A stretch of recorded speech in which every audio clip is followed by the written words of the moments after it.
Assalamualaikum warahmatullahi wabarakatuh. Bertemu lagi dengan Taminatika. Bagi yang belum subscribe, silahkan subscribe dulu ya. Dan jangan lupa nyalakan loncengnya agar tidak tertinggal informasi selanjutnya. Masih dalam program Guru Belajar dan Berbagi seri belajar mandiri calon guru ASN P3K. Kali ini kita akan mereview soal-soal dan jawaban yang dianggap benar oleh program dalam review dasar komunikasi.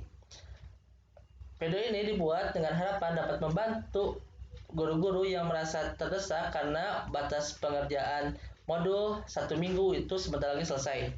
Oke, tanpa panjang lebar lagi, mari kita mulai review soal-soal yang ada di review dasar komunikasi tersebut. Siap? Bismillahirrahmanirrahim.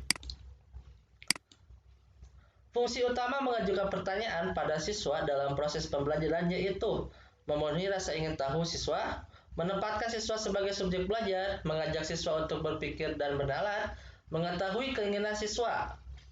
Dari pilihannya kayaknya lebih bagus yang C. Mengajak siswa untuk berpikir dan bernalar. Apakah betul jawabannya? Kita lihat. Ya, betul. Jawabannya adalah yang mengajak siswa untuk berpikir dan bernalar. Soal selanjutnya.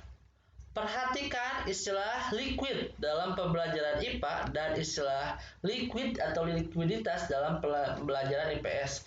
Istilah tersebut memiliki arti yang berbeda dengan konteks masing-masing. Kesalahan memahami suatu istilah dapat menghambat proses komunikasi pembelajaran. Hambatan ini disebut hambatan personal, hambatan budaya, hambatan simatik, hambatan lisan.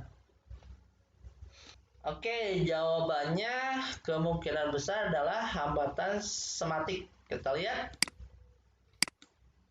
Ya, betul. Jawabannya adalah hambatan sematik. Oke, soal selanjutnya. Merancang pertanyaan-pertanyaan dalam proses pembelajaran yang bertujuan memotivasi siswa untuk tetap menaruh perhatian pada pembelajaran. Dalam mengontrol siswa tetap fokus pembelajaran, sebaiknya dibuat atau disusun dalam rencana program pembelajaran pada bagian kegiatan evaluasi, kegiatan pendahuluan, kegiatan inti, kegiatan tujuan pembelajaran. Pertanyaan-pertanyaan dalam proses pembelajaran. Kayaknya pendahuluan. Kegiatan pendahuluan. Apakah betul? Kita lihat jawabannya. Wah, ternyata salah. Harusnya adalah kegiatan inti. Sekali lagi, soal jawabannya betul dianggap betul adalah kegiatan inti. Oke, soal selanjutnya. Hal yang tidak termasuk ke dalam jenis komunikasi nonverbal adalah gerakan tubuh, ekspresi wajah, intonasi suara, bahasa yang digunakan. Jawabannya adalah bahasa yang digunakan nonverbal ya. Lanjut. Dari pernyataan di bawah ini, pernyataan manakah yang kurang tepat untuk menjelaskan tentang komunikasi yang efektif? Komunikasi efektif adalah komunikasi yang dilakukan oleh seseorang kepada orang lain, di mana proses atau efek yang terjadi pada komunikan sesuai dengan tujuan komunikator. Komunikasi dikatakan efektif apabila pesan yang disampaikan oleh pengirim sama maknanya dengan pesan yang ditangkap oleh dan dipahami oleh penerima. Komunikasi efektif dapat terjadi apabila komunikator menyampaikan pesan hanya secara linear kepada komunikan yang masuk untuk merubah tingkah laku. Komunikasi dikatakan efektif apabila terdapat kesepahaman antara komunikator dan komunikan terhadap makna isi pesan yang disampaikan. Oke, jawabannya adalah komunikasi dikatakan efektif apabila komunikator menyampaikan pesan secara linear kepada komunikan dengan maksud untuk mengubah tingkah laku. Oke. Kita lanjut soal selanjutnya.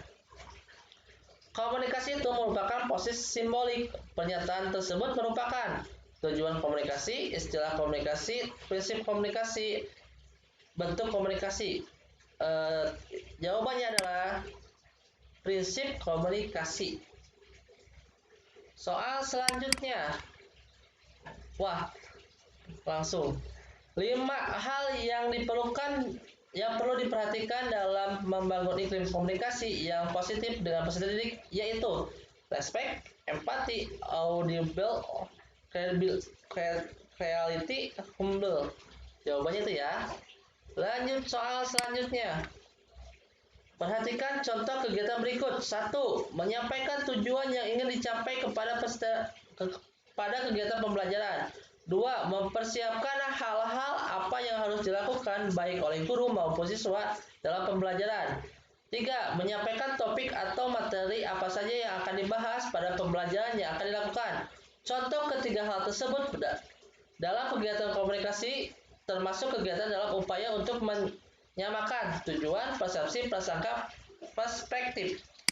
Jawabannya adalah persepsi. Soal selanjutnya, berdasarkan kualitas orang yang terlibat dalam proses komunikasi, komunikasi digolongkan menjadi beberapa jenis, yaitu komunikasi interpersonal, komunikasi kelompok, komunikasi massa,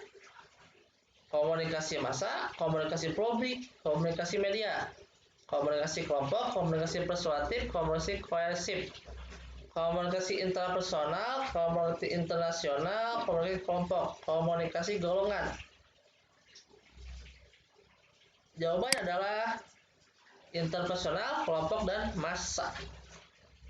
Soal selanjutnya, menyampaikan tujuan pembelajaran atau kompetensi yang ingin dicapai melalui pembelajaran yang akan dilakukan bersama-sama di suatu kelas, disampaikan oleh guru pada kegiatan apresiasi, pendahuluan, penutup, kegiatan inti pembelajaran.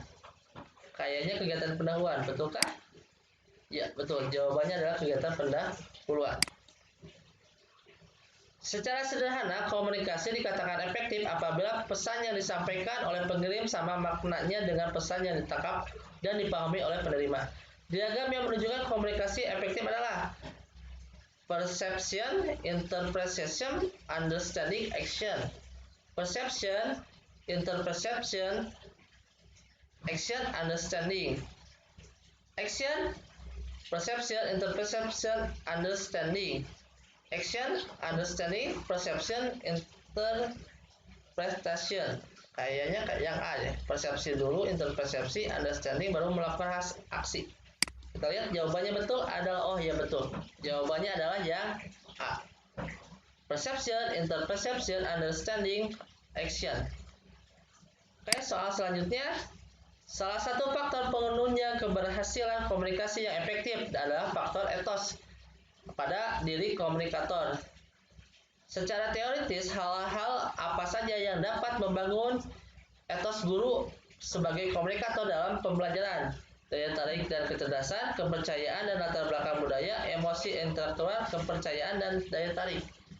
Apakah jawabannya yang betul adalah kepercayaan dan daya tarik? Soal selanjutnya. Pertanyaan yang bertujuan untuk memunculkan minat dan keingetahuan peserta didik sehingga perhatian peserta didik terfokus sebaiknya dilakukan pada saat kegiatan inti, penutup, refleksi, pendahuluan. Jawaban adalah pendahuluan.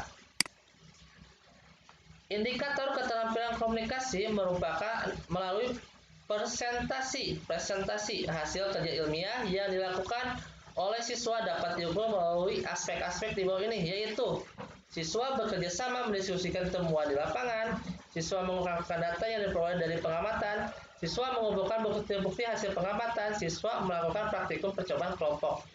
Jawaban yang betul adalah siswa mengungkapkan data yang diperoleh dari pengamatan. Soal selanjutnya. Pada saat tertentu, siswa tidak akan memperhatikan apa yang dijelaskan oleh guru ketika dia menganggap penjelasan guru semakin tidak jelas, semakin bingung, bahkan semakin stres. Hal ini merupakan hambatan komunikasi antara guru dan siswa dalam bentuk gangguan mekanik, gangguan sematik, gangguan fisik, gangguan kepentingan. Jawabannya adalah gangguan kepentingan. Oke, soal selanjutnya, seorang guru dituntut memiliki kemampuan keterampilan bertanya dalam proses pembelajaran. Di antara pernyataan di bawah ini, manakah yang kurang tepat mengenai fungsi pertanyaan dalam pembelajaran? Mengukur keberhasilan guru dalam penyampaian pokok pembelajaran, mendorong minat dan motivasi siswa untuk berpartisipasi aktif dalam pembelajaran, mengembangkan dan membangun konsep diri dari secara individu, merasa siswa mencari bahan yang lebih banyak. Jawaban adalah mengukur keberhasilan guru dalam menyampaikan pokok pembelajaran. Seorang guru menyampaikan materi pembelajaran secara langsung melalui aplikasi video conference yang diikuti oleh siswa secara terpisah. Komunikasi yang terjadi pada kasus tersebut adalah komunikasi media massa, komunikasi langsung satu arah, komunikasi berlangsung bermedia, komunikasi media internet. Jawabannya adalah komunikasi langsung bermedia.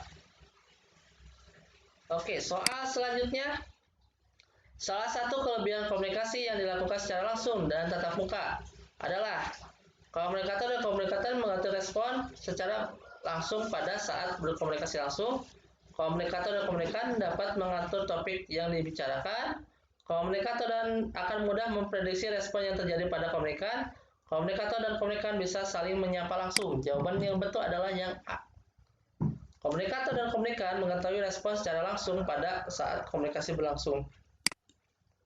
Soal selanjutnya, pada pendekatan pembelajaran saintifik, keterampilan komunikasi siswa dapat dilihat dan diukur dinilai pada kegiatan di bawah ini, kecuali mengumpulkan data, presentasi hasil diskusi, mendiskusikan suatu masalah, mencoba atau bereksperimen. Jawabannya betul adalah mencoba atau bereksperimen. Soal selanjutnya, contoh pesan nonverbal yang terjadi pada proses pembelajaran di kelas yaitu siswa menanggapi langsung pertanyaan dari guru yang ditujukan kepadanya. Siswa memberikan instruksi dengan tegas supaya siswa tidak bekerja sama dalam mengerjakan ujian. Bukan siswa. Guru memberikan standing applause kepada kelompok presentasi hasil kerjanya terbagus. Siswa bertanya langsung tentang materi pembelajaran yang tidak dimengerti. Jawabannya adalah kayaknya standing applause. Oh iya betul. Guru memberikan standing applause kepada kelompok presentasi hasil kerjanya bagus. Oke, itulah soal-soal yang ada di Yuk Desain Pembelajaran. Semoga bermanfaat. Akhir kata, Assalamualaikum warahmatullahi wabarakatuh.